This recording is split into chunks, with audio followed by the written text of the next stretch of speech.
যেখানে এদেশের মানুষ উন্নত চিকিৎসার জন্য যেতে চায় ভারতে, সেখানে ভারতে 2 দফা অস্ত্রোপচারের পরও সুফল না পেয়ে বাংলাদেশের চিকিৎসার শরণাপন্ন হয়েছিল এক তরুণী।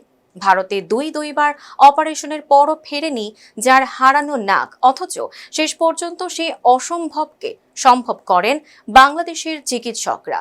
আর সেই সাফল্যের গল্পের নাম 23 বছর বয়সী ভুটানি তরুণী কারমা দেমা।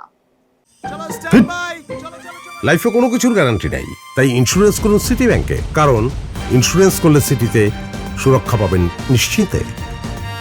নাকের ক্যান্সারে আক্রান্ত হওয়ার পর ভারতের টাটা মেমোরিয়াল হাসপাতালে চিকিৎসায় ক্যান্সার মুক্ত হন কারমা। তবে রেডিওথেরাপির পার্শ্ব প্রতিক্রিয়ায় সম্পূর্ণ নষ্ট হয়ে যায় তার নাক। ভারতে 2 দফা পুনর্গঠন অস্ত্রোপচার হলেও তা সফল হয়নি। শেষ ভরসা হিসেবে চিকিৎসার জন্য বাংলাদেশকে বেছে নেন তিনি। 2023-এর 14 ডিসেম্বর মেডিকেল ভিসায় ঢাকায় এসে ভর্তি হন national institute of burn and plastic সার্জারিতে। 3টি সার্জিক্যাল টিমের সমন্বয়ে প্রায় 9 ঘন্টা ব্যাপী জটিল রিকনস্ট্রাকশন সার্জারির মাধ্যমে নতুন করে নাকের গঠন তৈরি করেন চিকিৎসকরা। অস্ত্রোপচারে ব্যবহার করা হয় তার বুকের পাঁজরের তরুণাস্থি এবং হাতের টিস্যু। লাইফে কখন কি হয় গ্যারান্টি আছে, তাই ইন্স্যুরেন্স করুন সিটি ব্যাংকে, কারণ ইন্স্যুরেন্স করলে সিটিতে সুরক্ষা পাবেন নিশ্চিন্তে।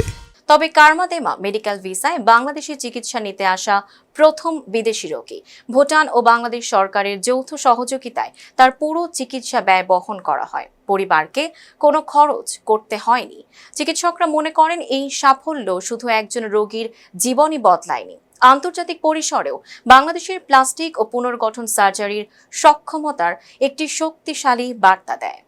Tanjiba Nowrin, face the people.